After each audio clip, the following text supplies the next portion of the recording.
हालांकि आज की सूत्र और शास्त्र की क्लास में स्वागत करती हूँ। मैं क्षमा चाहती हूँ कि आने में कुछ विलंब हुआ।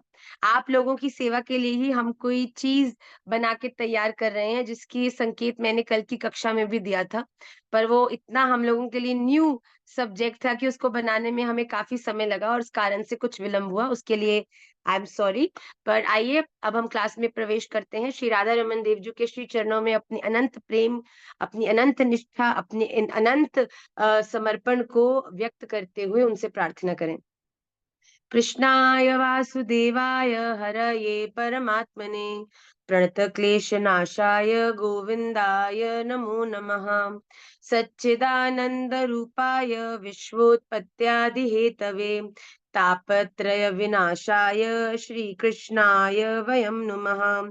श्रीरामाय वयं नुमः। श्रीगौराय वयं नुमः। वन्देऽहं श्रीगुरौ श्रीयुतपदकमलं श्रीगुरून् वैष्णवांश्च श्रीरूपं साग्रजातं सहगण रघुनाथान्वितं तं सजीवं साद्वैतं सावधूतं परिजनसहितं कृष्ण चैतन्य देवं श्रीराधा कृष्ण पादान् सहगण ललिता श्रीविशाखान्वितांश्च पंचतत्वात्मकं कृष्णं भक्तरूप स्वरूपकं भक्तावतारं भक्ताख्यं नमामि भक्तशक्तिकं।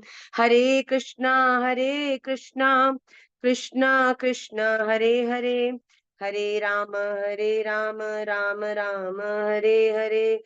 हरे कृष्णा कृष्णा कृष्णा हरे हरे, हरे राम राम राम हरे हरे। हरे कृष्णा कृष्णा कृष्णा हरे हरे, हरे राम राम राम हरे हरे। श्री राधा रमण लाल की जय। श्रीमन चैतन्य महाप्रभु की जय। श्री हरिनाम संकीर्तन की जय। आप सब मेरी जय में निमाई दादा को तो नहीं देख रहे हैं? श्री वृंदावन धाम की जय। सदगुरुदेव भगवान की जय। जय जय श्री राधे, जय जय श्री राधे, जय जय श्री राधे श्याम। निताई गौर हरि बोल, गौर प्रेमानंदे हरि हरि हरि हरि बोल। वांछा कल्पतरुभ्यश्च कृपा सिंधुभ्यैव च पतितानाम पावनेभ्यो वैष्णवेभ्यो नमो नमः।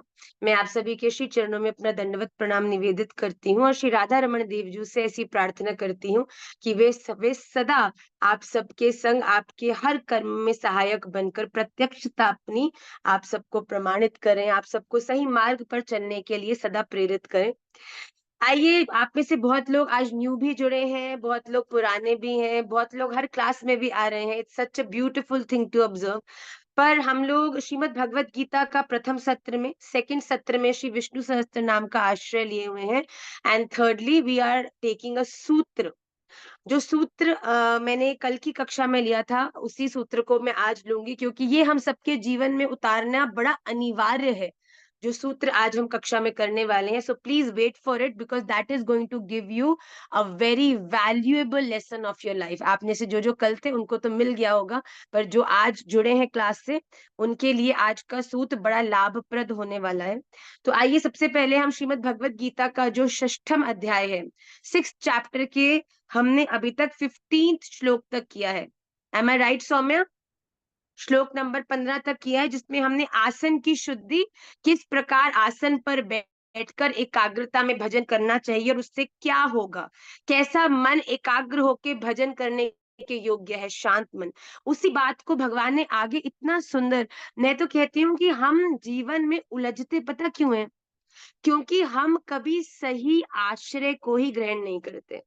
अगर आप सदगुरुदेव महाराज के दिखाए रास्ते पर चलो, उनके द्वारा बताए हुए ग्रंथों का आश्रय लो, अगर आप श्रीमद् भगवत गीता पढ़ो, तो भगवान ने आपके जीवन के हर कर्म को पर्टिकुलरली, चाहे वे छोटा से छोटा कर्म कौन सा हो, कि आसन कैसा होना चाहिए भैया, जिस आसन को भूमि पर बिठाना है वो भूमि कैसी, इतनी छोटी से छोटी चीज से लेके भगवान की भक्ति, भगवान के प्रेम को कैसे प्राप्त करना है, इतनी दुर्लभ चीज को भगवान ने विस्तार से हमें बताया है।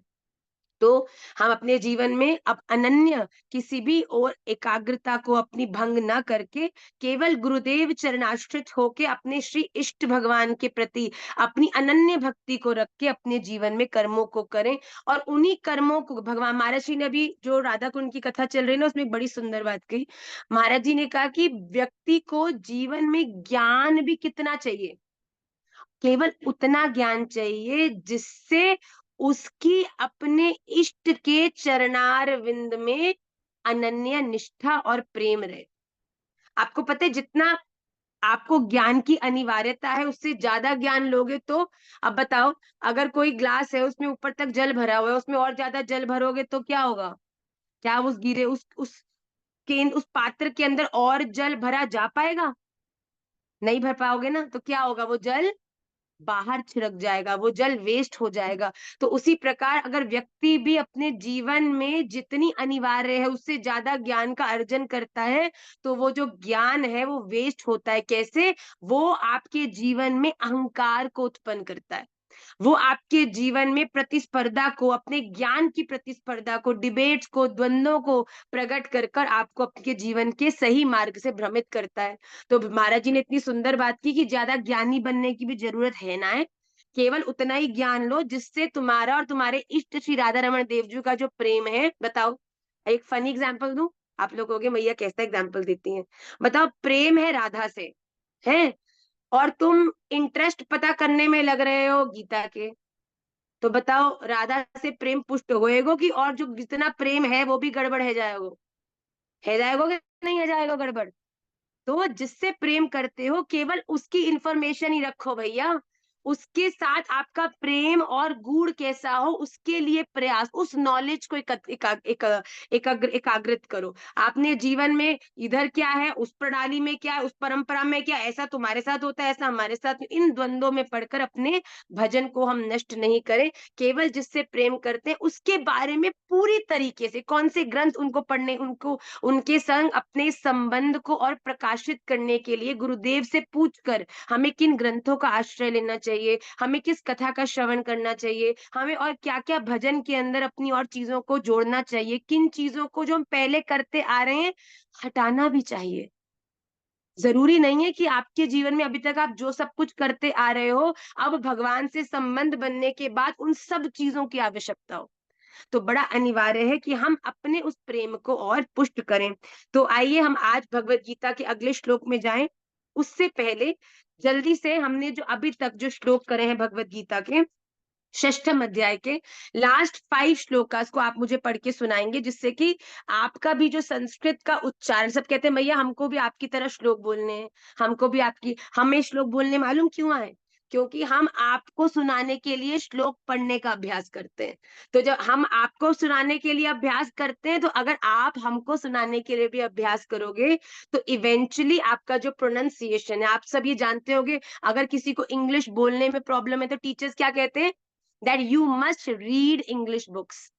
किसी को हिंदी पढ़ने में प्रॉब्लम है, you must read Hindi stories. उससे क्या होता है, पढ़ते हो और पढ़ते हुए बोलते हो तो कॉन्फिडेंस आता है, और जब कॉन्फिडेंस आता है तो आपका जो प्रोनाउंसिएशन है वो भी बेटर होता है। तो संस्कृत के साथ भी बिल्कुल ऐसा है। अगर आप प्रतिदिन श्लोकों का उच्चारण नहीं करोगे, अपनी गीता जी को सवेरे उठ के एक बार खोल के कि माँ ने इस हफ्ते हमें जो नए 5 श्लोक कराए कम से कम उनको हम रीड कर लें एक बार, जब आप इस प्रैक्टिस में आ जाओगे तो आपको पता क्या लगेगा कि जो अगले श्लोकास है ना उनको भी पढ़ने के बाद, एक बार मेरे बोलने के बाद आप बड़ी सहजता से उन्हें पढ़ पाओगे। अब एक बात बताओ, अगर आज मैं नियति को बोलूं कि नियति can you please recite one shloka that I have not taught in the classes yet, तो शायद ऐसा हो सकता है कि नियति को वो श्लोक पढ़ने में कठिनाई हो। क्यों? क्योंकि उसने कभी उसे पहले नहीं पढ़ा, राइट? पर अगर मैं आपको ये बोलूं कि आप पिछले हफ्ते बताए हुए श्लोक को रीड करो, you will be able to read that shlok only when you have practiced to read it at home. इसीलिए वेरी वेरी इंपॉर्टेंट है कि आप श्लोकास को जो हफ्ते में कराए जाते हैं उनको एवरी वीक जो क्लास में दिए जाते हैं उन्हें घर में अवश्य पढ़ें। Okay, so today I will request Gunjan Tripathi ji कि वो श्लोक नंबर 10 से प्रारंभ करें। भगवत गीता षष्ठम 6 चैप्टर श्लोक नंबर 10। योगी योगी युञ्जीत सततम् आत्मानम्। राधे राधे भैया। राधे राधे बच्चे। योगी योजित सतात्मानं रहसि स्थित एकाकी यच्चित आत्मा निराशीर परिग्रह। लाली उच्चारण आप नहीं कर रहे हो रोज? कर रहे हो कि नहीं कर रहे हो?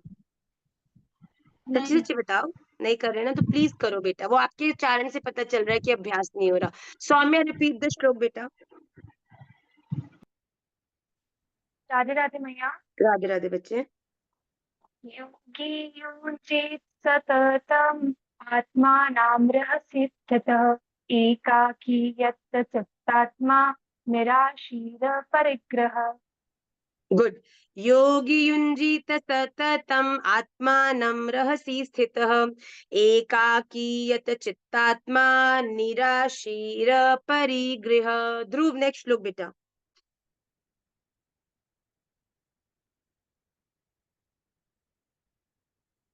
शुचौ देशे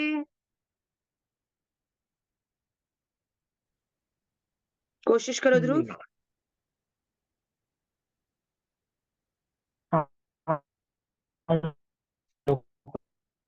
बच्चे आपका सिग्नल प्रॉब्लम। आंचल जी, आंचल चलो पद्मा परिहार जी बोलो। शोचो देश प्रतिष्ठना।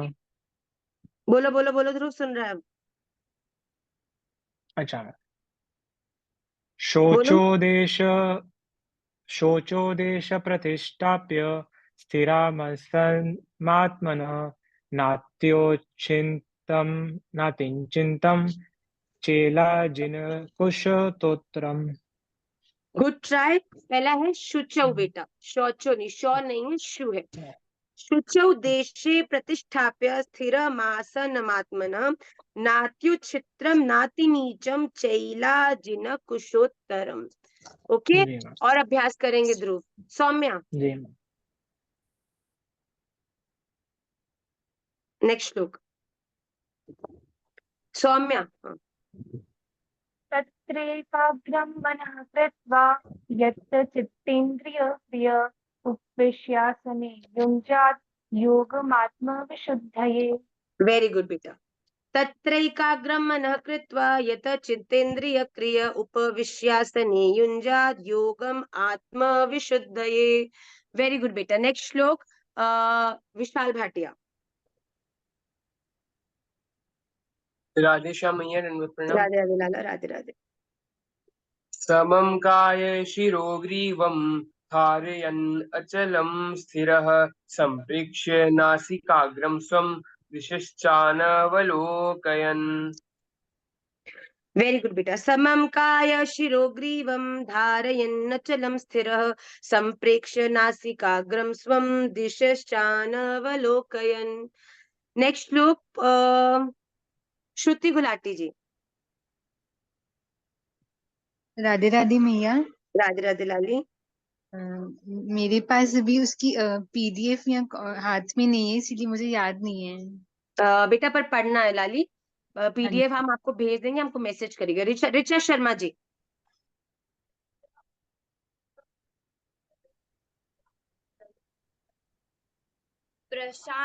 प्रशांतात्मा विगत्वे ब्रह्मचारी व्रते स्थित मन संयम्य मच्चित्तो युक्तम आसीत मत्परः। सुंदर बेटा। प्रशांतात्मा विगद्भीर ब्रह्मचारी व्रते स्थितः मन संयम्य मच्चित्तो युक्त आसीत मत्परः। वेरी गुड बेटा। नेक्स्ट श्लोक पारिजात। पारिजात देवीदासी जी ट्राई करो। It's fine, I will correct you, no problem.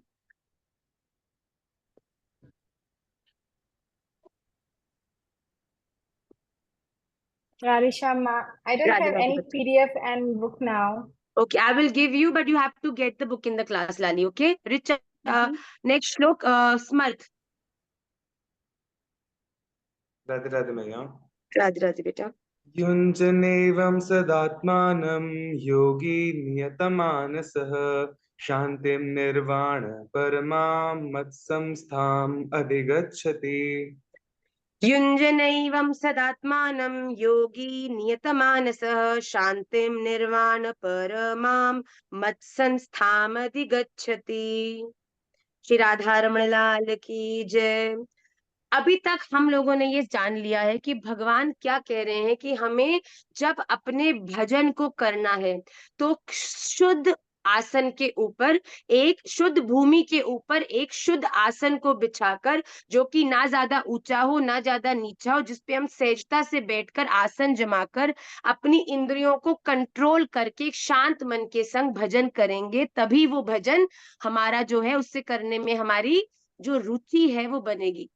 आज के श्लोक में भगवान ने इसी बात का और विस्तार करते हुए बताया है कि एक व्यक्ति का मन शांत कब होगा, कैसे वो शांत मन को प्राप्त करेगा जो भजन में प्रवेश करने के योग्य होगा। आपकी सबकी स्क्रीन पर जो आज का फर्स्ट श्लोक है वो आएगा। प्लीज लुक एट दैट श्लोक वेरी केयरफुली।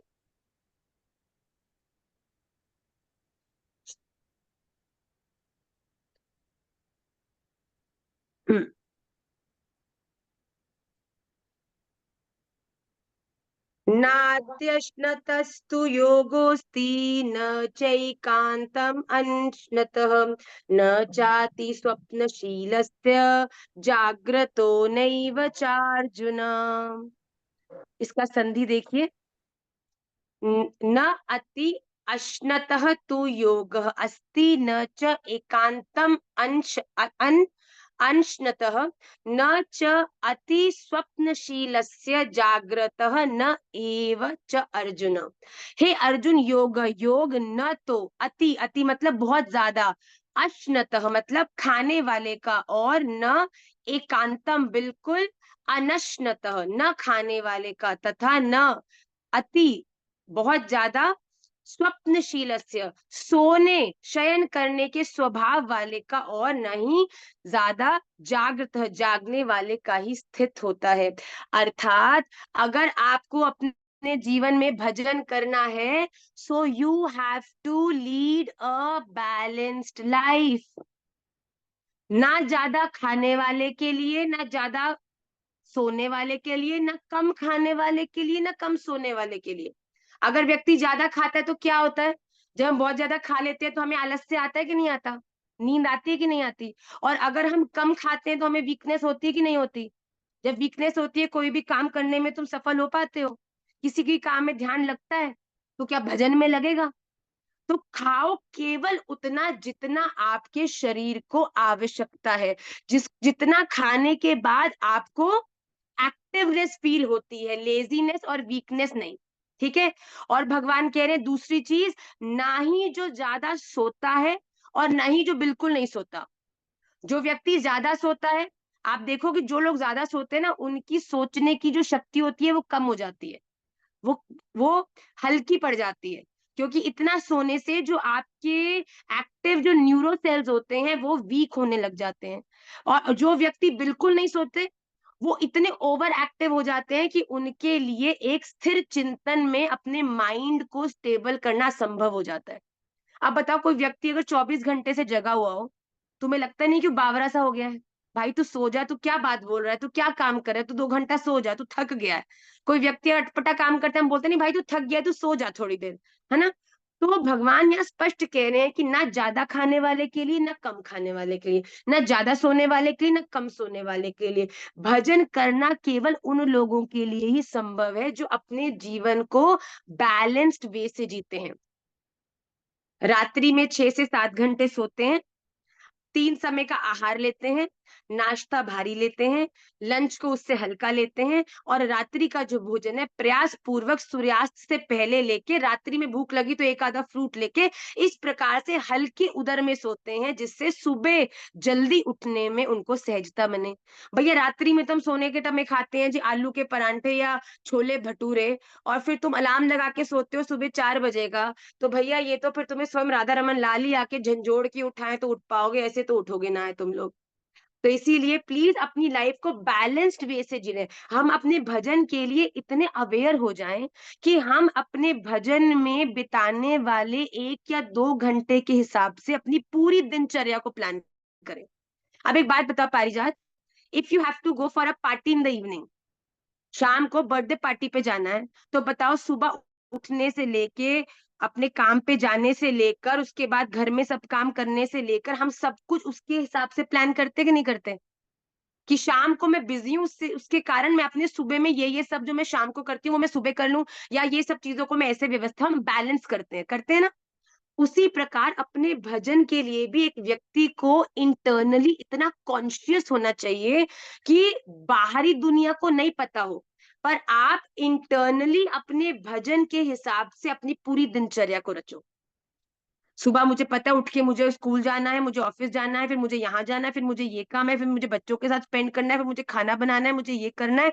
तो फिर मुझे ऐसा लगता है कि ब्रह्म मेरा भजन करने का मुझे एकांतिक समय नहीं मिलेगा। तो I think I should make a routine जिसमें मैं जल्दी सोऊं, and I should wake up 1-2 hours early in the morning, जिससे कि मुझे मेरे भजन के लिए उपयुक्त समय मिले। तो फिर अपनी रात्रि में सोने को उस प्रकार से हम मैनेज करें। तो भगवान यहाँ यही कह रहे हैं, जो व्यक्ति बैलेंस करेगा, जो व्यक्ति बैलेंस करेगा वो ही भजन करने में सफल होगा, और जो व्यक्ति इम्बैलेंस लाइफ जिएगा। आप सब क्यों हंस रहे हो? आपको क्या पता कौन है यहाँ? हम क्लास में आते हैं ना, तो सब देवी देवता आके हमको मिलकर जाते हैं कि कैसे हैं आप, सही चल रहा है कक्षा में आप सबका? निमाई दादा ना है, निमाई दादा होता तो अब तक तो हमारी गोदी में आ गए हो। तो निमाई दादा की सखियां हैं। तो लाली हमारे पास आई, हमको बोल रही है भी हमको भूख लगी, खाना कहाँ है? तो हमने कहा वहां जाओ। तो अपने जीवन को बैलेंस वे से हम जब तक नहीं जिएंगे तो भजन भी होना बड़ा कठिन है। आइए अगला श्लोक हम देखें।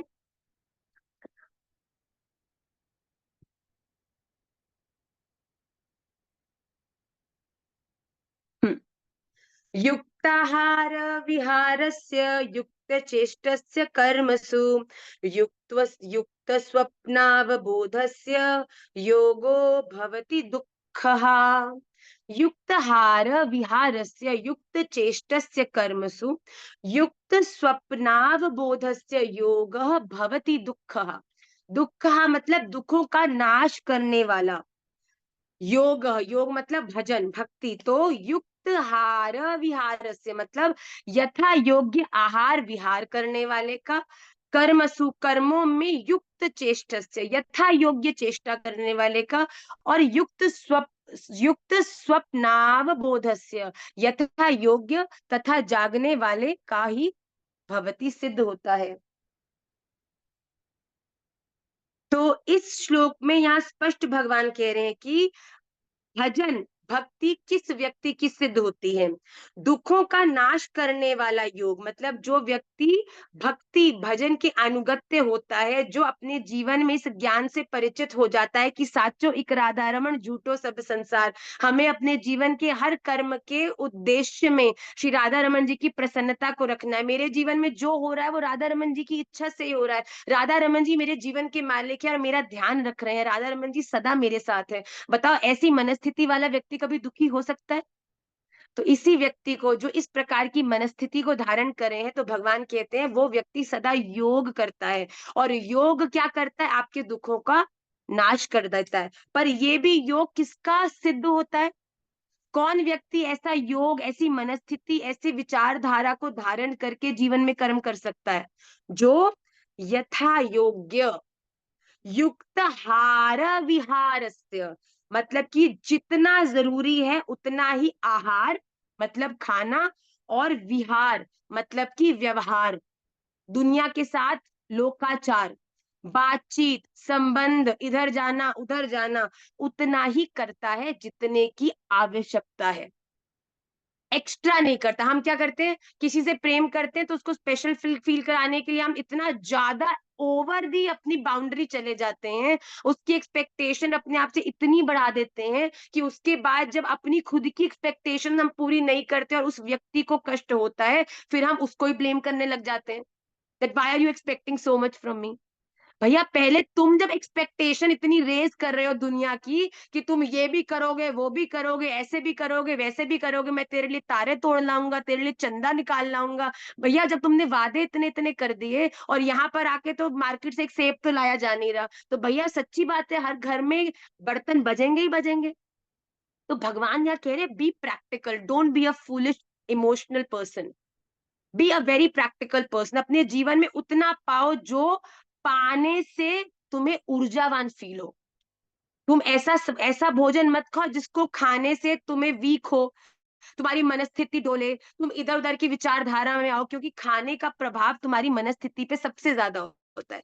अगर आप किसी तामसिक तमोगुणी व्यक्ति से मिलेंगे ना, जो उसके बिना बोले भी उसकी वाइब्रेशन से आपको पता चल जाएगा कि व्यक्ति बहुत नेगेटिव है। आप किसी बड़े साधु के पास, किसी गुरुदेव के पास जाके खड़े होगे ना, वो तुम्हें देखेंगे भी नहीं, पर केवल उनके पास बैठे रहने से तुम्हें ऐसे ऊर्जावान फील होता है कि न जाने कौन सा एक एनर्जी, एक अप्रत्यक्ष एनर्जी उनमें से सीधा तुम में आके तुम्हें एनर्जाइज कर रही है।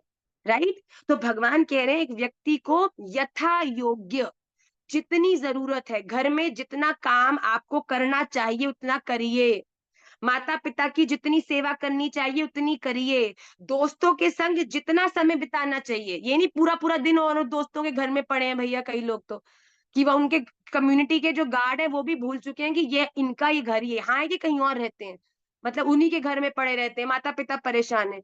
यथा योग्य व्यवहार, यथा योग्य वाणी, यथा योग्य आहार, जब तक जीवन में इन पे कंट्रोल नहीं होगा ना, तब तक जीवन में कभी भजन नहीं हो सकता।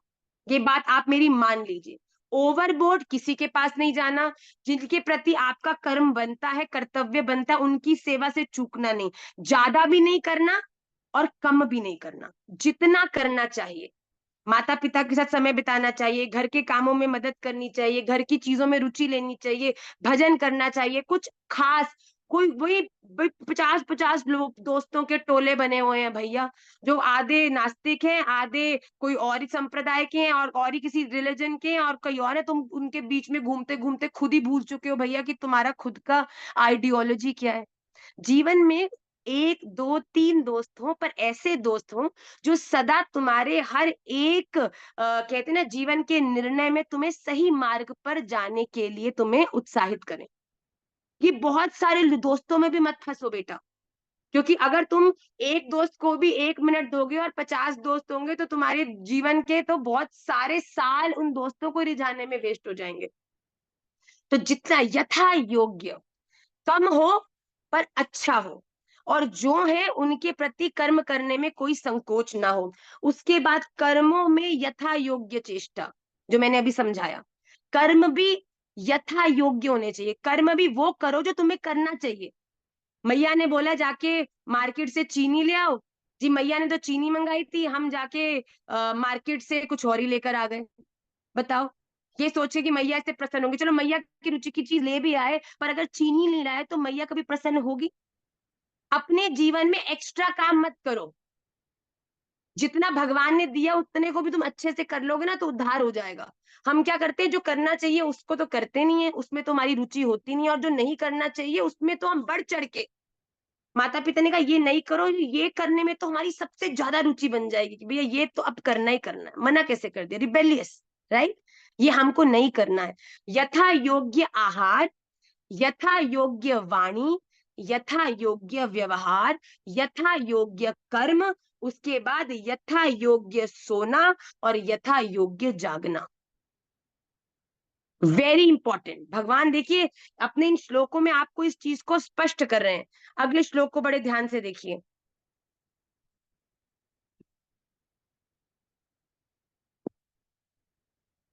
यदा विनीयतं चित्तम् आत्मन्येवावतिष्ठते, निस्पृह सर्वकामेभ्यो युक्त इत्युच्यते तदा। यदा विनीयतं चित्तम् आत्मनि एव अवतिष्ठते, निस्पृह सर्वकामेभ्यो युक्तः इति उच्यते तदा। विनीयतम, विनीयतम मतलब अत्यंत वश में किया हुआ, चित्तम चित्त, जिस काल में आत्मनि आत्मनि मतलब परमात्मा में ही अवतिष्ठते भली भांति स्थित हो जाता है। तदा उस काल में सर्व कामेभ्य संपूर्ण भोगों से निष्प्रिय स्पृहा रहित पुरुष, स्पृहा रहित मतलब अटैच्ड अनअटैच्ड, मतलब स्पृहा मतलब अटैचमेंट, अटैचमेंट से रहित पुरुष यथा युक्त युक्त मतलब योग युक्त है इति ऐसा उच्चते कहा जाता है। इस श्लोक में देखिए भगवान क्या कह रहे हैं कि वश में किया हुआ चित्त जिस काल में, वश में किया हुआ चित्त मतलब वो समय जब आप अपने घर में आसन पर बैठकर दुनियादारी के हर काम से निवृत्त होकर भजन में अवस्थित हो गए, उसको यहाँ क्या कह रहे हैं, वश में किया हुआ चित्त। अब आपका चित्त किसी भी जगह डिस्ट्रैक्टेड नहीं है, अब आपके चित्त को कोई काम नहीं है, अब आपका चित्त एकाग्र है, शांत है, वो तैयार है भगवान का नाम लेने के लिए, भगवान का भजन करने के लिए। उस समय आपका चित्त किसका ध्यान करेगा, उस काल में अपने स्वरूप में ही स्थित हो जाता है। अब वो भूल जाता है मैं हरिओम हूँ, वो भूल जाता है मैं ईशा हूँ, वो भूल जाता है मैं पुरुष हूँ, वो भूल जाता है मैं स्त्री हूँ, वो भूल जाता है मैं खन्ना हूँ, वो भूल जाता है मैं गुप्ता हूँ। वो क्या याद रखता है, जीवेर स्वरूप होवे नित्य कृष्ण दास। राधा रमन जी, अब मैं अपरस में हूँ, इस शरीर से, इस देह से, इन इंद्रियों से ऊपर उठकर जो मेरी चेतना है, जो आपकी बनाई हुई आपका ही एक अंश है, वो आपकी सेवा के लिए तैयार है। मैं गुण मंजरी जी के अंतर्गत आपकी सखी, आपकी सेवा में उपस्थित हूँ। आपको पता है निकुंज का परिवेश का है, ठाकुर जी और श्री जी वहां पे सतत लीला कर रहे हैं। श्री जी के अनुगत्य अष्ट सखियां हैं जो मुख्य रूप से श्री जी की सेवा को संभालती हैं। ठाकुर जी और प्रिया जी की जो विभिन्न लीलाएं हैं उनको पूरा करने में उनकी सहायक होती हैं। और उन अष्ट सखियों के भीतर अंतर्गत भी मंजरियां आती हैं, रूप मंजरी हो गई, गुण मंजरी हो गई, अनंग मंजरी होंगी। इस प्रकार अनंग मंजरियों का एक कुटुंब होता है, उनके नीचे किंकरियों का कुटुंब होता है। तो यहाँ आपके स्वरूप का क्या अर्थ है कि जब आपकी गुरु दीक्षा होती है तो गुरु दीक्षा के समय आपके सदगुरुदेव भगवान भगवान श्री कृष्ण के साथ आपका एक संबंध जोड़ देते हैं। उस संबंध के अंतर्गत आपको ये बता दिया जाता है कि निकुंजीय परिवेश में जो आपके सदगुरुदेव महाराज हैं वो किस मंजरी रूप में विराजमान है। अष्ट सखियों के अंतर्गत मतलब अब एग्जाम्पल मैं आपको इजी समझाती हूँ, थोड़ा टेक्निकल है और थोड़ा अंतरंग भी है पर इट्स ओके। जब श्री जी को फॉर एग्जाम्पल श्री जी को निकुंज के अंदर एक रस को पात्र चाहिए, तो श्री जी उसी समय कहेंगी ललिता सखी को कि ललिते मेरे लिए एक पात्र लाओ। तो ललिता सखी जी तो हर समय श्री जी के साथ है, तो उसी समय जो ललिता सखी जी हैं वो अपने अंतर्गत जो मंजरियां हैं उनको आज्ञा करेंगी। जो हरिदासी परंपरा है उनके अंतर्गत ललिता सखी ही उनकी जो मुख्य आप कह लीजिए जो सखी अष्ट सखियों में वो रहती हैं, तो वो उनकी अंतर्गत आएंगी तो वो उनको कहेंगे, फिर वो आगे अपनी सहायक जो किंकरियां हैं उनको ये सेवा देंगे। तो किंकरियों द्वारा पात्र मंजरियों को दिया जाता है, मंजरियों द्वारा पात्र जो है सखियों को दिया जाता है, सखियों द्वारा पात्र श्री जी की सेवा में आता है। तो आप समझ रहे हैं आपका रोल कितना वाइटल है। तो उस समय हम इस देह को त्याग करके इस देह की प्रस्तुति के ऊपर उठ के हम अपने स्वरूप में स्थित हो जाते हैं। जैसे हम राधा रमणी श्री गोपाल भट्ट गोस्वामी जी के अंतर्गत जो निकुंज में श्री गुण मंजरी स्वरूप विद्यमान है, उनके अंतर्गत उनकी सहायक किंकरियां हैं। तो जब जब श्री जी कुछ मंगाएंगी और गुण मंजरी जी को आज्ञा होगी लाने की, तो गुण मंजरी जी आगे हम सबन को ही लाके देने को कहेंगी। तो इसी प्रकार आप इस सेवा की सोचो, फिर होली लीला चल रही है, श्री जी रंग डाल रही है, ठाकुर जी रंग डाल रहे हैं, श्री जी रंग डाल रही है, ठाकुर जी रंग डाल रहे हैं। अभी इतने में एक सखी ने देखा कि अरे श्री जी की जो पटारी का रंग है वो खत्म होने वाला है, तुरंत बोला अरे सखी जा जा और रंग लेके और रंग लेके आ। उसी समय सखी ने पीछे खड़ी मंजरी जी को बोला, गुण मंजरी का मंजरी लेके आ। तो गुण मंजरी कहते अरे आपको सेवा से मैं कैसे चलूं, आगे बोलो किंकरी लेके आ। और दौड़ के किंकरी गई और वहां से जो महल है वहां से रंग लेके आई। उन्होंने आगे दियो मंजरी जी को, मंजरी जी ने आगे दियो श्री जी को, और जैसे ही श्री जी मुड़ी पीछे तभी सखी ने वो रंग का जो जो पात्र है वो श्री जी के हाथ में पकड़ाया और तुरंत ही वो श्री जी ने सारा का सारा जो रंग है ठाकुर जी पे उड़ेल दियो। ये इंपॉर्टेंस है आपके स्वरूप की। ये बताता है कि आप किसके अंतर्गत क्या सेवा श्री जी की उसमें विद्यमान है। न जाने हम कहाँ लोटपोट हो गए आज कथा में, क्लास में। तो यहाँ पे क्या भाव आ रहा है, भगवान कह रहे हैं जिस काल में तुमने अपने स्थिर मन के साथ, स्थिर मन कब हुआ, जब हमने दुनिया के सारे काम निपटाकर हम एक ऐसे समय पे भजन करने बैठे, ऐसी जगह पर भजन करने बैठे जहां पर हमें कोई डिस्ट्रैक्शन नहीं है और हम अपने स्वरूप से भी परिचित हैं, और अब हम अपने इस देह से ऊपर उठ के अपने स्वरूप में स्थित हो गए हैं, भगवान की किसी लीला में प्रवेश कर रहे हैं, हम भगवान की किसी सेवा में प्रवेश कर रहे हैं, और फिर और स्वयं संपूर्ण पदार्थों से निष्प्रिय हो जाता है। निष्प्रिय मतलब कि आसपास की सभी लौकिक चीजों से अनअटैच्ड हो जाता है।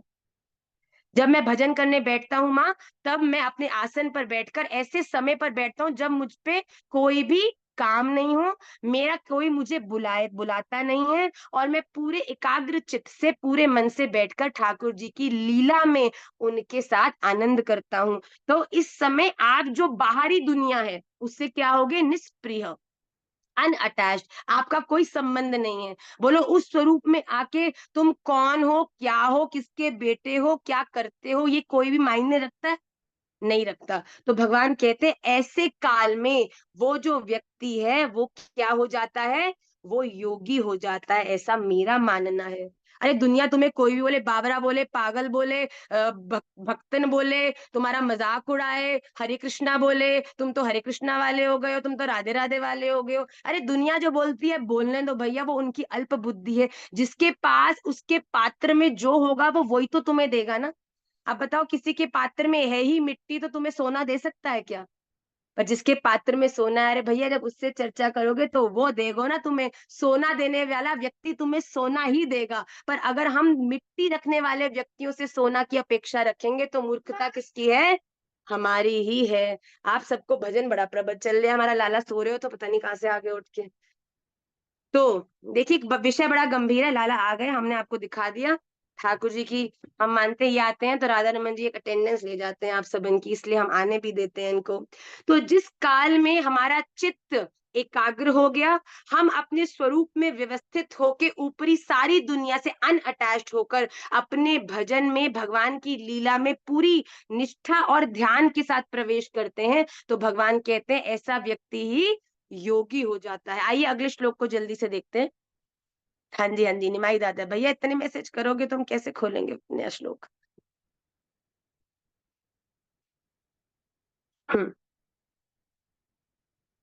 यथा दीपो निवा यथा दीपो निवातस्थो नैंगते सोपमा स्मृता योगिनो यत् चित्तस्य युञ्जतो योगमात्मनः। यथा दीपः निवातस्थ न इंगते सा उपमा स्मृता योगिनः यत चित्तस्य युञ्जतः योगम आत्मनः।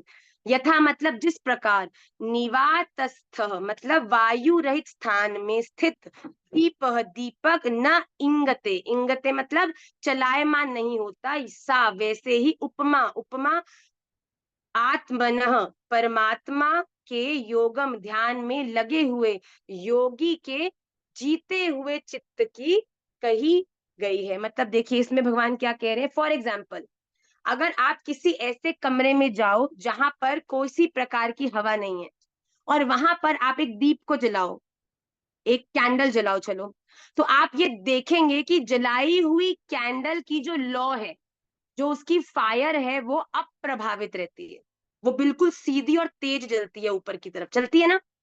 पर उसी समय अगर दूर से थोड़ी सी भी हवा का झोंका आया तो क्या हो जाती है, वो लौ डगमगाने लगती है, वो लौ कम होने लगती है, बढ़ने लगती है, फिर हिलने लगती है।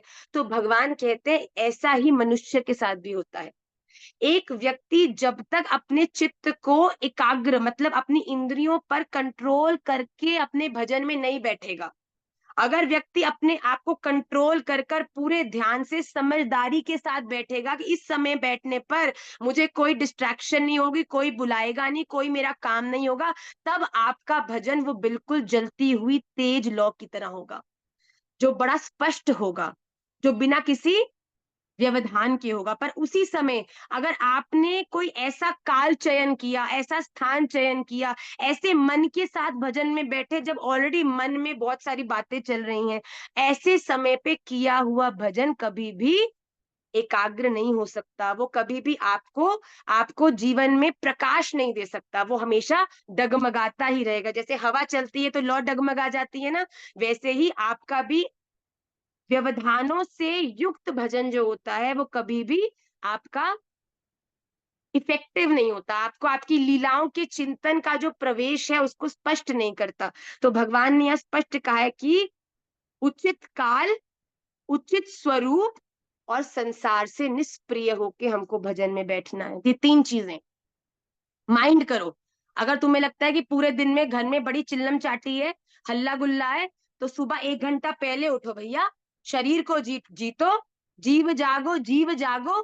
क्यों नहीं जीत सकते भैया? अगर यही हम तुम्हें बोले सुबह 5 बजे तुम्हें अपने किसी दोस्त के साथ मॉर्निंग टी के ऊपर कॉफी पे जाना है, लोग ब्रेकफास्ट पे जाते हैं, अपनी सहजता के टाइम पे उठने से पहले उठते हो कि नहीं उठते हो?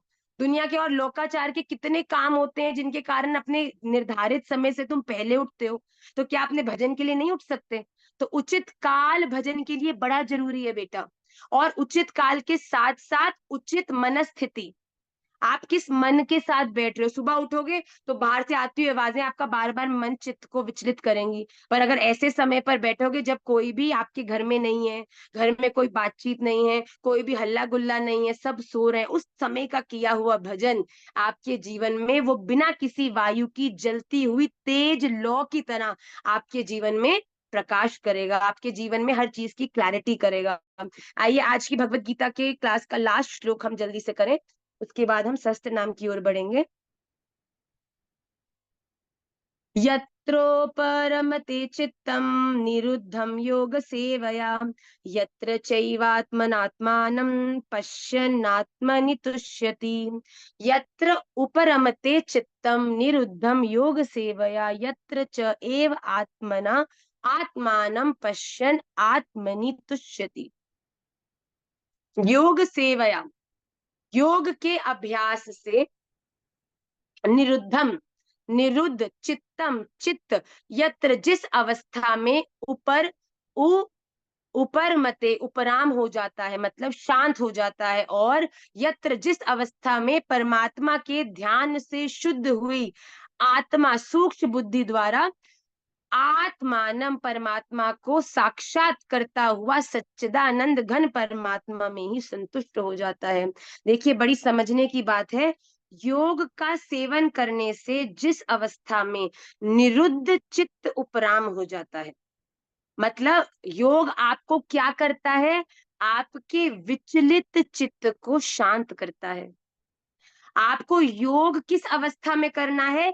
उस अवस्था में जब आपका चित्त उपराम है, शांत है, और जिस अवस्था में स्वयं अपने आप से अपने आप को इस देश से ऊपर उठाकर भगवान के चरणाश्रित दासी सखी के रूप में अपने आप को ही देखते हुए भगवान की लीला में आप प्रवेश कर रहे हैं। जो व्यक्ति इस प्रकार की दृष्टि से भजन में बैठता है, भगवान कहते हैं वो ही अपने भजन से संतुष्ट हो पाता है, वो ही सही मायने में भजन करने के योग्य होता है। तो देखिए बड़ी आवश्यकता है कि हम भजन करें उस समय जब हमारा मन शांत हो।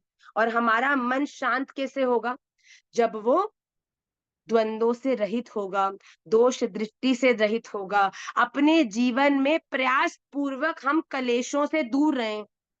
चाहे कहीं ना कहीं किसी कभी कभी कलेश को खत्म करने के लिए गधे को भी हाथी कहना पड़े, तो हाथी कह दो भैया, तू हाथी हो ले भैया, तू प्रसन्न हो जा। हमारे जीवन में, हमारे मन में, हमारी बुद्धि में किसी भी प्रकार की नेगेटिव इमेज बन के हमारे भजन में व्यवधान मत करे। अरे मैं आपको सच्ची बोलती हूँ, मैं तो अपने जीवन में बहुत बार बहुत चीजों में इसी प्रकार से ऐसे एक्शंस के रिएक्शंस करती हूँ जिससे कि बात सहज हो जाए। क्यों? क्योंकि भैया देखो, तुम्हारी भजन में कितनी रुचि है नहीं है हमको नहीं पता, तुम्हें अपने इस जीवन में कितना भगवान की प्राप्ति के लिए उत्कंठा लालसा ये हमको नहीं पता, पर हमको तो ये पता है कि ये हमारे पास एक गोल्डन अपॉर्चुनिटी है जिसमें भजन करके हम श्री राधा रमन लाल की, श्री प्रिया जू की नित्य सेवा में व्यवस्थित है सकें। तो हमको ये अवसर खोनो ना है। आप हमसे लड़ो मती। अच्छा ठीक है, अगर कोई घर का व्यक्ति हम आपसे प्रेम करें, आप हमसे प्रेम, अच्छा ठीक है क्षमा करो, आगे से ध्यान रखेंगे, बात को बढ़ाने से कोई लाभ ना है। बात को सुलझाकर प्रेम से अपने दिमाग से नेगेटिव बातों को, लोगों को, वाइब्रेशंस को हटा दो भैया। जब तुम छोटी छोटी बातों को अपने दिल के अंदर इतने बड़े बड़े कमरे दे दोगे, तो बताओ जैसे ही सोने जाओगे कमरे में, अब कमरे में जो सो रहा होगा, जो बैठा होगा, तो जब कमरे के भीतर जाओगे तो वही तो मिलेगा तुम्हें। अब कमरे में तुमने चाची, आंटी, नानी, पड़ोसी, दोस्त, भैया, भाभी सब बिठा रखे हैं, तो उस कक्ष में जाके चैन की नींद सो पाओगे क्या? बताओ जरा। पर अगर चैन की नींद सोना है तो भैया सबको कक्ष से बाहर रखो, सबके साथ व्यवहार करो, सबके साथ निभाओ, सबसे प्रेम से बात करो। उनको कोई प्रॉब्लम है तो वो उनकी प्रॉब्लम है, तुम ज्यादा उलझो मती। अपने जीवन में सहज सहज बिल्कुल हल्के होके चलो, जिससे कि जब हम कक्ष में अपने वापस कमरे में आए तो हमारा कमरा एकांतिक हो, बड़े आनंद से, शांति से उसमें हम सो सकें। शांति से अपने मन रूपी कमरे में जब कोई नहीं होगा, केवल राधा रमन लाल होंगे, तो आराम से बैठकर भजन करने में हम सफल होंगे। तो इसलिए बड़ा जरूरी है शांत मन। शांत मन तभी होगा जब उस मन के अंदर राधा रमन जी के अलावा और कोई भी नहीं होगा। हम अपने जीवन में इस बात का ध्यान रखें, अपने जीवन में बड़ी स्मार्टली अपने रिलेशनशिप्स के साथ निर्वाह करें, अपने आसपास के लोगों के साथ व्यवहार करें बड़ी स्मार्टली। कोई भी लड़ाई करने के मूड में है ना, कभी कभी कई लोगों को चूल होती है लड़ने की, तो कोई इस चूल के साथ तुम्हारे सामने आए ना, तो तुम इस बात को पहले ही ठंडा कर दो। भैया तुझे लड़ना है, तुझे अपनी मनस्थिति गाली गलौज करके खराब करनी है, मेरा ऐसा कोई मूड नहीं है। मैं भजनानंदी हूँ, राधा रमणी हूँ, मुझे राधा रमन जी की प्राप्ति करनी है। देख मेरे सुबह के समय में जब 2 घंटे में भजन में बैठूंगी ना, तो अब जो अनर्गल बोलेगो, अगर वो मेरे हृदय को लग गया, तो मेरे भजन में तेरी अनर्गल बातें ही मुझे ध्यान में आएंगी, और मैं राधा रमन जी से ज्यादा तुझे अपनी जीवन में इंपॉर्टेंस तो दे ना सकूं। तो please stay out of my life, stay out of my emotion, stay out of my mind. लोगों को वहीं पे निपटा के, निपटारा करके जीवन में आगे बढ़ते हो। ज्यादा लोगों को अपने दिल में जगह देने की आवश्यकता नहीं है, क्योंकि जितने लोग तुम घुसाओगे उतना ही अशांत तुम होगे और कोई नहीं होगा। तो हम बड़ी स्मार्टली हर चीज में इमोशनल होके भय भय नहीं करें, हर चीज में इमोशनल होके रोना धोना कलेश नहीं करें। अपने जीवन में अपने भजन को प्रायोरिटाइज करके, ये खाने से भजन अच्छा होगा, ये खाने से नहीं होगा, ये बोलने से अच्छा होगा, ये नहीं होगा, या जाने से अच्छा होगा, या नहीं होगा, इस समय पे करने से अच्छा होगा, इस समय नहीं होगा, इनके पास बैठ के करने से अच्छा होगा, इनके पास बैठ करने से, ये सब मन ही मन सोच के इस प्रकार से अपने भजन के लिए स्मार्ट टाइम, उचित टाइम। मैं तो कहती हूँ कि बहुत ज्यादा घर में हल्ला गुल्ला है तो अपने मंदिर में ना भी बैठकर कर सको, क्योंकि मंदिर तो एक पब्लिक प्लेस है, घर में सब आते जाते इधर उधर की ही हा खिल्ला खुल्ली सुनाई पड़ती है। तो अपने कमरे में ही, अपने कमरे में पोछा मार के, उस पे गंगा जल छिड़क के, भूमि के ऊपर, उसके ऊपर अपना आसन बिछाकर, अपने मन में दरवाजा बंद करके कमरे के अंदर भैया आधा घंटा बैठ के शांति से भजन करो। काल, अवस्था और स्थिति, ये 3 चीजें आपके भजन को सिद्ध करती हैं। तो इसके लिए हम बड़ा ध्यान पूर्वक अपने समय को चयन करके भजन में विद्यमान हो। मैं आप सबसे प्रार्थना करती हूँ कि आप इस कमिंग वीक के अंदर इन 5 श्लोकों को ध्यान से पढ़ें, और जो क्लास में ये चीजें बताई जा रही है ना, इन पे अमल भी करें। अभी भी अगर आप अपने जीवन में लोगों से लड़ाई करने में, उनको, उनसे उलझ के अपने आप को डिप्रेस करने के अंदर बड़ी रुचि रखते हैं, इसका अर्थ है कि आप क्लास में आ तो रहे पर सीख नहीं रहे। आज से ये बात मान लो कि मैं अब स्मार्टली सोचो कि मैं किस टाइम पर, मेरा ऑफिस है, मैं इतनी व्यस्त हूँ, 2-3 बच्चे हैं, पति भी है, सास ससुर भी है, काम भी है, कर्तव्य भी करना है, राधा रमन जी की प्रसन्नता है, पर मैं अपना भजन कब करूं? अपने लिए एक उपयुक्त समय का चयन करो। पूरे दिन में नहीं मिल रहा तो अपने ब्रह्म मुहूर्त में 1 घंटा पहले उठो भैया, हम बताओ, हम भी पहले बहुत लेट उठते थे, फिर बच्चे स्कूल जाने लगे तो और जल्दी उठने लगे, फिर राधा रमन जी की कृपा हुई तो और जल्दी उठने लग गए। तो भैया जितनी जल्दी उठोगे, मैं आपको सच्ची कह रही हूँ, दिन का कोई भी काल ले लो, पर जो आपका सवेरे के काल में 5 बजे उठ जाओ भैया, 5 से 6 अपना भजन का समय रखो। चुपचाप गए राधा रमन जी के मंदिर में, वहां ठाकुर जी का उत्थापन किया, ठाकुर जी की नेक सी मंगला आरती करी, केवल एक दीप जलाओ। मैं आपको बता रही हूँ निजी अनुभव से, ऐसा भजन जीवन में घटता है भैया, लत लग जाती है तुम्हें सुबह 5 बजे। आपको मालूम है, जब नियम से हमने इस चीज को करना प्रारंभ किया था, तो रात्रि में हर आधे घंटे में निद्रा खुल रही थी कि 5 क्यों नहीं बज रहे, 5 क्यों नहीं बज रहे। ऐसा भजन का आनंद आता है मंगला आरती में, जब सब सो रहे हैं, सब जगह अंधेरा हो रखा है, आप मंदिर में बैठो, ठाकुर जी की मंगला आरती करने के बाद केवल एक दीपक घी का ठाकुर जी के सामने रख के, उनके चित्रपट श्री विग्रह के सामने रखो, और उनके सामने आसन बिछाकर पूरी तरह पवित्र वस्त्रों में बैठकर आप अपनी माला जी करो। कोई लाइट मत ऑन करो, no light, only deepak, your Thakur ji. बताओ, ठाकुर जी के अलावा इस दुनिया में देखने योग्य कोई चीज है? और उस दीपक की रोशनी से केवल अपने ठाकुर जी को देखो। मैं आपको सच्ची बोलूं, हमारे ठाकुर जी ना प्रकाश में तो बड़ी छुप के लीला करते हैं, जो आप सबको दिखाई नहीं पड़ती, पर जब अंधेरा होता है ना, देखो ठाकुर ठाकुर जी ने रासलीला भी करी तो शरद पूर्णिमा की रात्रि को करी, तो जब इस प्रकार का अंधकार का परिवेश होता है ना, तो ठाकुर जी की भाव भंगिमा, ठाकुर जी की मुस्कुराहट का बढ़ना, ठाकुर जी के नेत्रों का चंचल होना, ये आपको बड़ा स्पष्ट अपने प्रत्यक्ष नेत्रों से दिखने लगता है। एक बार इसका अनुभव करके देखो, अंधेरा हो, केवल एक दीप ठाकुर जी के मुख के सामने हो, और आप सामने बैठ के अपना भजन करो। ऐसा भजन आपने कभी नहीं किया होगा। ये महाराज जी ने, हमने अपने जीवन का जब प्रथम पुरुष चरण किया था ना, तब महाराज जी को हमने कहा ये तो हमने कर तो लिया है, पर अभी हम करेंगे कैसे। तो महाराज जी ने हमको ये बताया कि आप ऐसे ब्रह्म मुहूर्त में उठ के भजन करो, और वो एक दिन था और आज एक दिन है कि जो आनंद, जो अनुभूति, जो ठाकुर जी से वार्ता आपकी उस परिवेश में हो सकती है, अन्य किसी भी समय नहीं हो सकती। बताओ, यहाँ तुम राधा रमन को और बाद से मैया चलाए, वेदांत बाहर आ रहा है कि नहीं आ रहा, बात कर रहा है, कितने भजन भजन ही करता रहेगा। कितने तुम लोगों के लिए व्यवधान है, डिस्ट्रैक्शन है, तो हमें बड़े इंटेलिजेंटली अपने भजन के समय को चयन करना है। इन 5 श्लोकों का आप आश्रय लें। आइए जल्दी से हम विष्णु सहस्त्र नाम की ओर अग्रसर होते हैं। The class is already over, the time is over. I will not ask you to sing the shlokas of the previous class. I am hoping कि आप लोग कर रहे हो। हम जल्दी से आज next 2 श्लोकास की ओर अग्रसर होंगे, और नेक्स्ट क्लास में मैं आप सबसे सारे श्लोकास विष्णु सहस्त्र नाम के सुनने वाली हूँ। तो आइए सहस्त्र नाम के अगले श्लोक पे हम दृष्टि डालें।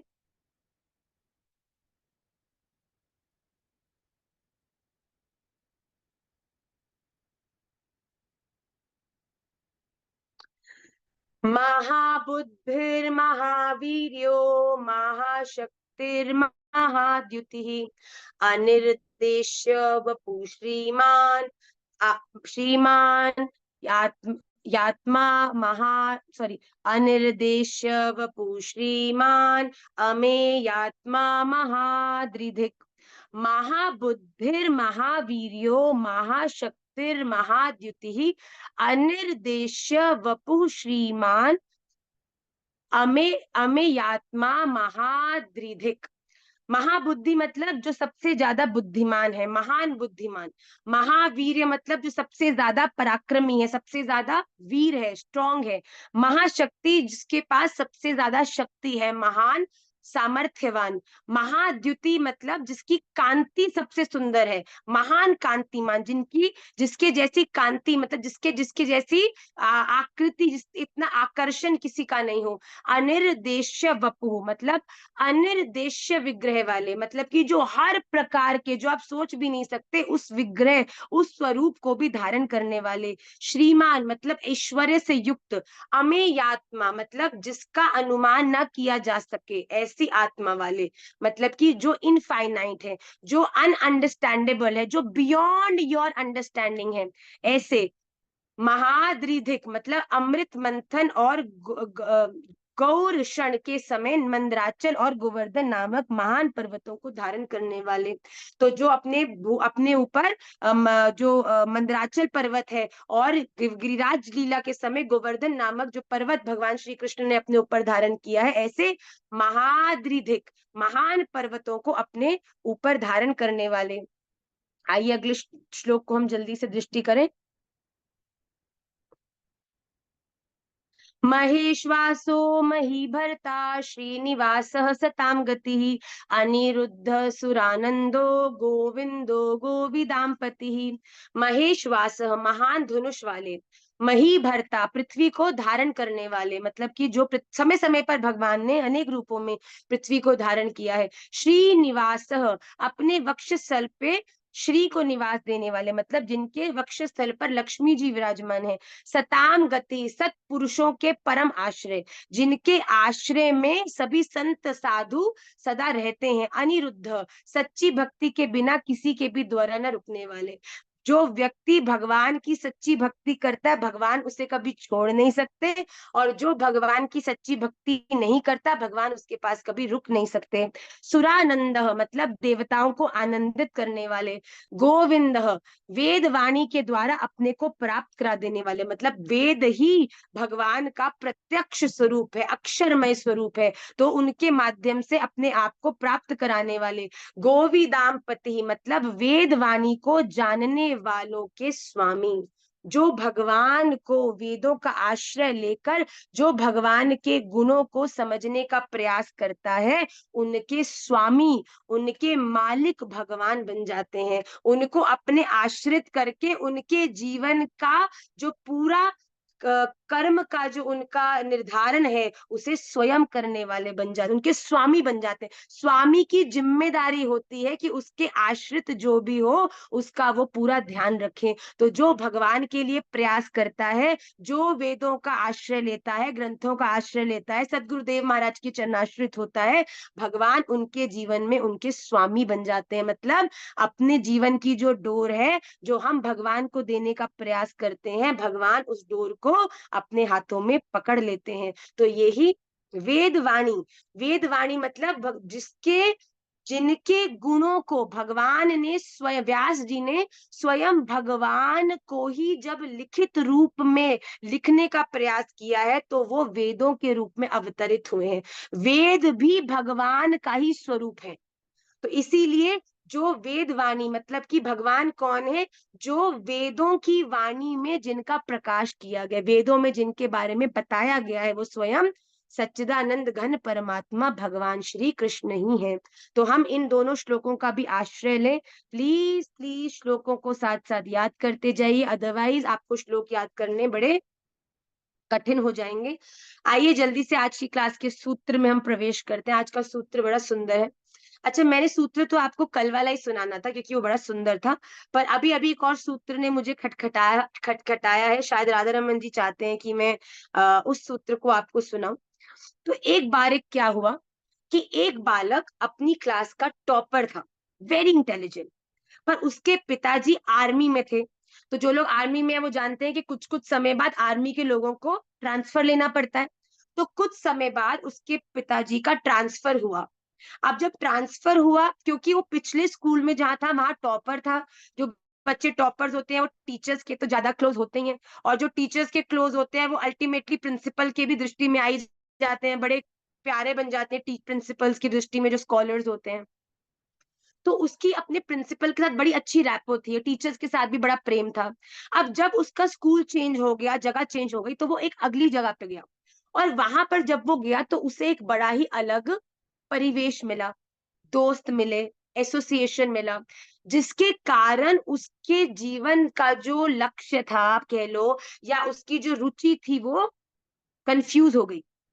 वो अपने जीवन में पढ़ाई को छोड़कर इधर उधर की कामों में ज्यादा मन लगाने लगा, दोस्तों के साथ इधर उधर टाइम पास करके घूमने लगा, जिसके कारण उसका जो रिजल्ट था वो बड़ा खराब आया।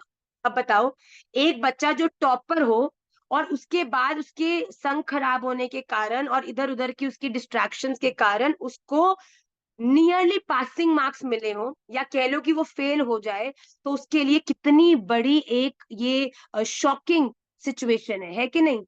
somebody who's coming first and suddenly gets failed। तो ऐसा ही कुछ उसके साथ हुआ। तो जब उसका रिजल्ट आया तो उसको बिल्कुल विश्वास ही नहीं हुआ और वो डिप्रेशन में चला गया। उसने अपने कमरे के कुंडी बंद कर ली, खाना छोड़ दिया, पीना छोड़ दिया। माता पिता बड़े परेशान हो गए कि अब क्या करें इसके साथ, ये तो बिल्कुल बात ही नहीं मान रहा, इतना रोता है, इतना करता है। तो उनको एकदम से याद आया कि इसका जो संबंध इसके पिछले स्कूल के प्रिंसिपल सर से था वो बड़ा अच्छा था और उनकी ये हर बात मानता था। तो ऐसा करता हूँ, उसके पिताजी ने सोचा कि इसको मैं उन्हीं के पास ले जाता हूँ, पर देखा ये तो जाएगा नहीं। तो पहले उनके पिताजी खुद उस प्रिंसिपल के पास गए और जाके सारी बात समझाई।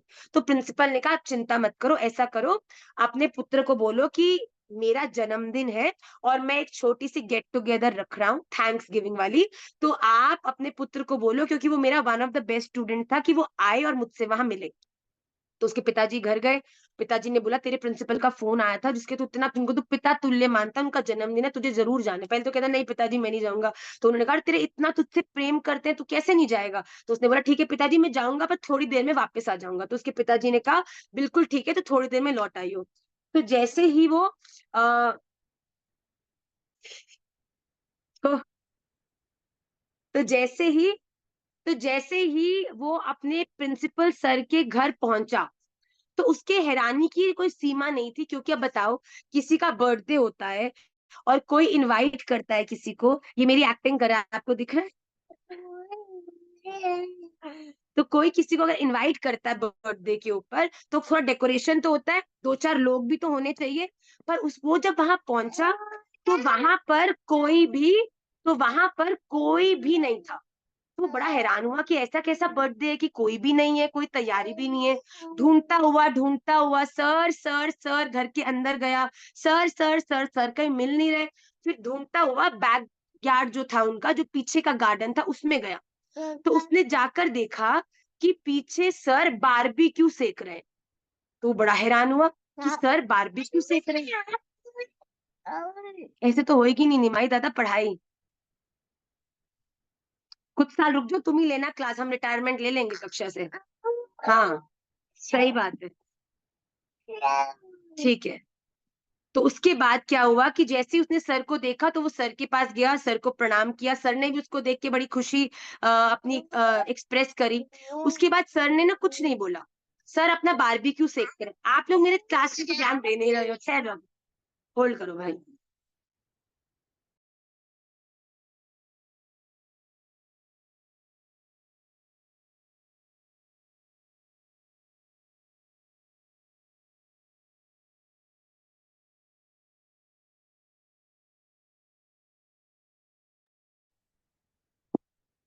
तो जैसे ही सर ने उसको देखा, सर ने कुछ ज्यादा कोई एक्सप्रेशन नहीं दिया, सर अपना बारबेक्यू सेकते रहे।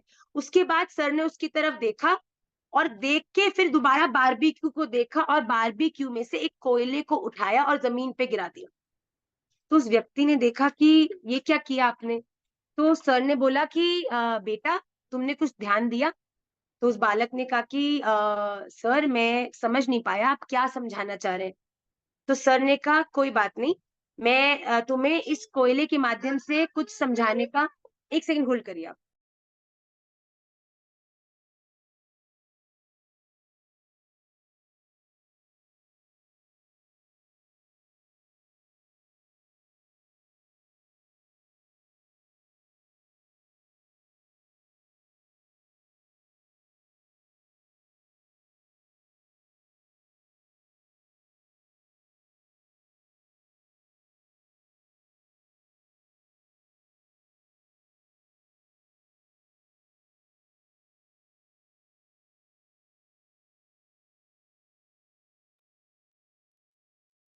तो जैसे ही उस जलते हुए कोयले को उसके प्रिंसिपल ने भूमि पर गिराया, तो सर ने कहा ना कि मैं तुम्हें इसके माध्यम से कुछ समझा रहा हूँ बेटा। तो उसने बड़ा ध्यान दिया और वो समझ गया, उसकी आंखों से आंसू आने लग गए। तो सर ने बोला बेटा क्या समझे। तो उसने कहा सर मैं ये समझा कि मैं जानता हूं कि मैं जब आपके पास था तब मैं इस जलते हुए कोयले की तरह था, very bright, full of qualities. जलता हुआ कोयला क्या करता है, चीजों को पका देता है, चीजों को सिद्ध कर देता है। पर उस बच्चे ने कहा कि सर मैं जानता हूं कि आपने इस जलते हुए कोयले को इस बारबेक्यू से बाहर क्यों फेंका, ये बताने के लिए कि जलता हुआ कोयला कभी ठंडा भी हो जाए पर अगर और जलते हुए कोयलों के बीच में रहता है तो दोबारा जल जाता है। पर मैं जानता हूं क्योंकि मैंने जलते हुए कोयलों का साथ छोड़कर मैं एक अन्य स्थान पर चला गया, जिससे कि मेरा जो जलने वाला पन था, मेरा जो क्वालिटीज था वो ठंडी हो गई। जब जलते हुए कोयले को भूमि पर गिराया तो क्या हुआ, कुछ समय तो वो जला, पर फिर वो ठंडा हो गया। फिर उसकी जो यूटिलिटी थी वो क्या हो गई, जीरो हो गई। अब वो वेस्ट हो गया, है ना। पर ये देखकर वो रोने लगा कि गुरुदेव मैं समझ गया आप मुझे क्या समझाना चाह रहे हो, कि मैंने अपने गलत संग को चयन कर कर अपने भीतर जितनी भी क्वालिटीज थी उन्हें खो दिया। तो गुरुदेव उसकी तरफ देखने लगे और कहने लगे कि तुम चिंता मत करो। उनकी उसको देखा और फिर मुस्कुराया, मुस्कुरा के क्या किया, उस ठंडे हुए कोयले को भूमि से उठाया और फिर से बारबेक्यू के भीतर डाल दिया। अब क्या किया, अब उस व्यक्ति ने देखा, सर ने कहा कि अभी तक जो तुमने देखा वो तुम्हारे साथ हो चुका है। अब तुमने फेल हो गए तो जीवन से आशा छोड़ दी है, सैड हो चुके हो। पर ये कभी मत भूलो कि अगर तुम कोयला हो, अगर तुम्हारे भीतर जलने का गुण है, तो जिस क्षण तुम्हें इस बात की रियलाइजेशन होगी और फिर से तुम अपने आप को जलते हुए कोयलों के संग डाल दोगे तो तुम फिर से जल जाओगे। You can never fail in life until you choose to fail yourself. It is okay अगर आप जीवन में कुछ वर्षों के लिए अपने रास्ते से भ्रमित हो गए, it's fine. It's okay कुछ साल आप कंफ्यूज रहे, it's okay. पर आप कभी अपने जीवन में किसी चीज में फेल होकर ये मत सोचिएगा कि now I have lost everything. Because अगर आप वो कोयला हो जिसके पास जलने का गुण है, तो वो अपने इस गुण को परिचित होकर उसे समझकर जब दोबारा प्रयास करेगा तो वो दोबारा जल जाएगा। तो उसके गुरुदेव ने उसको यही बताया कि इट इज ओके अगर तू एक एग्जाम में फेल हो गया, आज से ही अपने संग को बदल, आज से ही उन चीजों को ध्यान करके समझ कि किनके कारण तेरे में जो ये परिवर्तन आया, तेरी क्वालिटी से जो तेरा सेपरेशन हुआ है, ये क्यों हुआ है, और पुनश्च उनको अपने जीवन से जो यथा योग्य, मतलब जो यथा आपके जीवन के लिए अनिवार्य नहीं है, उनको हटाकर, और जो लोग तुम्हारे जीवन में तुम्हें वो प्रकाश देने में सहायक है उनको जोड़कर अपने जीवन को दोबारा से प्रारंभ करेगा तो तू दोबारा जल जाएगा। ये देखते ही उस बच्चे के जीवन में मोटिवेशन आया कि मैं इस फेलियर को अपने जीवन की हार मान रहा था, पर जीवन की छोटी छोटी फेलियर्स जीवन की हार नहीं होते बच्चों, ये जीवन का लेसन होते हैं कि हमें अपने जीवन में कभी भी छोटी छोटी चीजों से प्रभावित होकर इतना डिमोटिवेट नहीं होना कि हम अपने सभी गुणों को भूल जाएं। अगर जीवन में कभी फेल होगे, जब गिरोगे तभी तो उठोगे दोबारा। बताओ, अगर एक छोटा बच्चा जब तक गिरेगा नहीं तो चलना कैसे सीखेगा। तो अपने जीवन में सदा अपने फेलियर्स को एक सक्सेस के रूप में, कि इसने मुझे बताया है कि मैं अपने जीवन में इससे और बेटर करने का प्रयास करूं। And I am telling you, the day you will have this kind of attitude, you will never fall apart. You will, even if you will fail, that failure is not going to affect your mental state. जैसे कोयले को वापस barbecue में डाला तो वो जल गया, आप भी जीवन में अगर कुछ समय के लिए भ्रमित हो गए, पर फिर से अगर किसी अच्छे संग के कारण, अच्छी बात के कारण, अच्छे किसी दोस्त के कारण अगर आपके जीवन में वापस वो रियलाइजेशन आ गई कि आप क्यों, कौन हो, क्यों हो, यहाँ किस लिए हो, आगे कहाँ जाओगे भैया, आगे क्या बनोगे, इस बातों का चिंतन आ गया और फिर से अगर राइट ट्रैक पर आ जाओगे तो फिर से राधा रमन जी की दृष्टि में आ जाओगे। तो इसीलिए अपने जीवन में कई लोग कहते हैं माँ हमने तो बड़े बुरे काम किए, हमें तो राधा रमन जी की प्राप्ति नहीं होगी। आपने जो किया सो हो गया। आज से अगर आप ये अपने आप को प्रण लेते हो कि अब से मैं सब कुछ राधा रमन जी की अनुकूलता के हिसाब से करूंगा, तो ये हो ही नहीं सकता। तब राधा रमन जी की ऐसी कृपा दृष्टि तुम पे पड़ जाएगी कि जो पिछले का बुरा किया था, जिसका भोगना तो तुम्हें पड़ेगा ही, पर ठाकुर जी की कृपा दृष्टि से श्री जी अपनी प्रेम कृपा से उस पूरे जो कर्म का जो पूरा फल है जिसे तुम्हें भोगना है, उसे बहुत छोटा करके तुम्हारे जीवन में उतार सकती है। जहां तुम्हें खाई में गिरना होगा, हो सकता है एक छोटे से गड्ढे में पैर उलझे और आप गिर जाओ और सारा का सारा जो बैकलॉग हो ठाकुर जी वहां उसे फुलफिल कर दे। वो तो ठाकुर जी हैं, कुछ भी कर सकते हैं। तो हम भी इस अपने जीवन में इस बात को सदा स्मरण रखें, सदा जलते रहो। आप जल चुके हो, आप राधा रमणीय हो चुके हो, आपके जीवन में अध्यात्म की जो चिंगारी है वो लग चुकी है। अब तो बस उस विरह अग्नि में तपना है भैया। जैसे गोपियों ने उस विरह अग्नि में हर कण कण में राधा रमन को प्रकट कर लिया, हमें भी अपने जीवन में इस जलती हुई अग्नि के विरह में, अपने जीवन के हर संबंध में, हर कर्म में, हर वस्तु में केवल राधा रमन का ही आवाहन करना है, क्योंकि जिसका आवाहन तुम करोगे अंत तो गत्वा प्राप्ति भी उसी की होगी। तो इस नोट के साथ आज की क्लास को हम विश्राम करेंगे। अपने जीवन में खूब प्रसन्न रहो, फेलियर से डरो मत। तुम्हारे जीवन के फेलियर्स एक नई शुरुआत। कोई चीज में जब तुम फेल नहीं होगे तब तक दूसरी चीज को कैसे ट्राई करोगे? तो भगवान तुम्हें कई चीजों में ऐसी प्रकार फेल कराकर इवेंचुअली तुम्हें सही रोड पर ले आते हैं भैया। कोई व्यक्ति कुक बनना चाहता था, कुकिंग में फेल हुआ, फिर उसने पोइट्री करनी शुरू करी, पोइट्री में फेल हो गया, उसके बाद कहीं घूमते घूमते घूमते घूमते सदगुरुदेव के चरणाश्रित हो गया और उसे अध्यात्म का रास्ता मिल गया। वो एक्चुअली अपने जीवन में जिस रास्ते को खोज रहा था, जिस पे चलना चाह रहा था, जिससे चलने से उसका उद्धार होना था, उसको उसकी प्राप्ति तभी हुई जब जिन पे नहीं चलना था उस पे फेल हो गया। तो अपने जीवन के फेलियर्स को इतना सीरियसली मत लो। इनफैक्ट ये सोचो कि ठाकुर जी ये मेरे लिए नहीं था, तो जो है उसकी तरफ आप मुझे आगे बढ़ा रहे हो। So be very positive, always be happy and always be grateful to Shri Radha Raman Lal. एक बार श्री जी लग गई, एक बार राधा रमन जी का नामोच्चारण अपने मुख से हो गया, तो डर को तो भैया दूर भगा दो। अब तो तुम्हारा डर, तो तुम्हारा इस दुनिया में तुम्हारे अलावा कोई और कुछ भी नहीं कर सकता। तो अपने जीवन में अवेयर हो जाओ, अपने जीवन में राधा रमन जी के अनुकूल होके जीवन व्यापन करो और खूब आनंदित रहो। राधा रमणीय हो उसका एकमात्र प्रमाण है कि आप सदा मुस्कुराते रहो। राधा रमन जी को अब आप ठाकुर जी के प्रति कितने आकर्षित होते हो, ठाकुर जी के दंतावली दिखते हैं भैया, पूरे मंदिर में सबके पास बाइनोकुलर्स जो होती हैं वो सबको सर्कुलेट हो जाते हैं, वो देखो देखो आज 6 दंतावली दिख रहे हैं। तो राधा रमन जी भी जब आपकी ये 32 दंतावली देने के बाद जो एक भी दंतावली राधा रमन जी को नहीं दिखती ना, तो वो भी बड़ी पीड़ा में होते हैं कि मेरे पास तो थोड़े से हैं, मैंने तो 3-4 दिखाए हैं और तुम्हारे को तो 32 दी है, तुम एक दिखाने में भी तुम्हारी इतनी संकोच हो रहा है। जीवन में खुल के हंसो, खुल के जियो, प्रसन्न रहो और प्रसन्न दूसरों को भी करते रहो। यही राधा रमन जी को भी प्रसन्न करता है। तो इसी नोट के संग आज की क्लास को हम विश्राम करते हैं। I wanted to take few question but I think it's very late now because of something the class got delayed that you'll get to know very soon. Actually I'll tell you, हमने आज जीवन में पहली बार ठाकुर जी की अपनी हाथ से कोपीन सेवा करी। तो आप सब देखो, मेरे जीवन में तो राधा रमन जी जो भी सेवा ले रहे हैं ना वो आपके लिए ले रहे हैं। मैंने आज प्रथम बार कोपीन ठाकुर जी की कटी के ऊपर जो धारण करते हैं, ठाकुर जी का जो अंग वस्त्र है, जो ठाकुर जी ओलाई, आप सबों ने कल की वीडियो में देखा होगा कि ओलाई का भाव हमने बताया।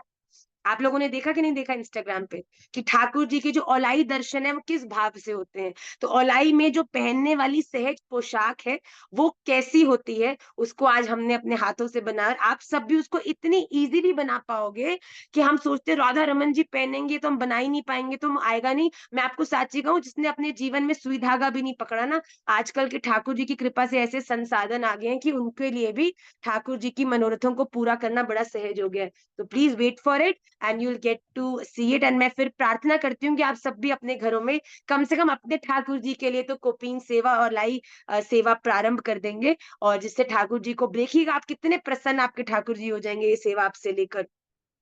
बताओ, मैं तुम्हें कहूँ हरिओम जी, आप टक्सीडो पहन के किसी शादी में गए और पूरा यहाँ तक बो लगा रखी है, बड़े स्मार्ट फॉर्मल शूज है, मैं कहूँ हरिओम जी घर आके इसी टक्सीडो में इसी बो के साथ इन्हीं जूतों के साथ सो जाओ। हरिओम जी की माँ कैसी बात करो, कैसे सोऊंगा? तो हमारे राधा रमन जी क्या इतनी भारी पोशाक, इतने भारी अलंकार पहन के धारण करके सो सकें क्या? तो हमें भी उनको सहज कर देना चाहिए। और जब तुम लोग सहज हो जाओ, उसके बाद अगर तुम्हारा बेटा आके थोड़े पैर दबा दे, आ हा हा हा हा हा हा, ऐसे ऐसे आशीर्वाद मन से निकलते हैं, भाई तेरे जीवन सफल है जाएगा, तू खूब तेरे पे कृपा हो। वैसे ही जब आप भी अपने ठाकुर जी की चरण सेवा करते हो ना रात्रि में सोने से पहले, तो ठाकुर जी भी इतने ही प्रसन्न है जाएंगे। आहा वाह, पूरा दिन न जाने कहाँ कहाँ दौड़ा, किस किस गोपी को मनाया, कहाँ कहाँ माखन चुराया, गैया के पीछे कहाँ कहाँ तक हुर्र हुर्र हुर्र हुर्र करते करते दौड़ा। पर अब जब लेटा हूं तो वाह वाह वाह, हरिओम तूने क्या मेरे पैर दबाए, वाह वाह, तू खूब प्रसन्न रहे ठाकुर जी। आप पे इतने अपने निहाल हो जाएंगे। देखना, ये हमने प्रत्यक्ष अपने जीवन के अनुभवी बात बता रहे हैं। तो अपने जीवन की औलाई सेवा और कोपीन जो आपको बताई जाएगी उसे भी आप जरूर बनाने का प्रयास करें। आई will see all of you next Tuesday. Please Vishnu Sahasranama याद करते जाइए और गीता जी के श्लोकों का भी पाठ करें। ऑन दिस प्लीज, आपको आपकी इस क्लास में आने की सेवा ये है कि आप इस क्लास में जो सीखते हैं उसको आगे सिखाने का प्रयास करें। इसे प्रचार कहते हैं। कलयुग में प्रचार ही सबसे बड़ी सेवा है। भजन करने से भी बड़ी सेवा है कि आप भजन का प्रचार करें, राधा रमन जी का प्रचार करें। तो इस क्लास से आपको जो बात अच्छी लगती है, चाहे उसे अपनी खुद की वीडियो बनाकर, चाहे आप हमारी वीडियो डालकर, चाहे आप फोटो के साथ, लिखित रूप से, पर जरूर उस बात को एक्सप्रेस करें, जिससे कहीं ना कहीं कोई ना कोई, क्या पता, उस बात को पढ़कर सुनकर उससे प्रति उसके जीवन के किसी मुसीबत का हल हो जाए। तो इस बात से कभी चूकिएगा मत, इस सेवा से कभी चूकिएगा मत। राधा अष्टमी से जुड़ी जो सेवा है वो आपको जल्दी प्राप्त हो जाएगी, पता चल जाएगी। और विष्णु सहस्त्रनाम पीडीएफ शेयर कर दी गई है। I will see you all next Tuesday. Shri Radha Raman Lal की जय।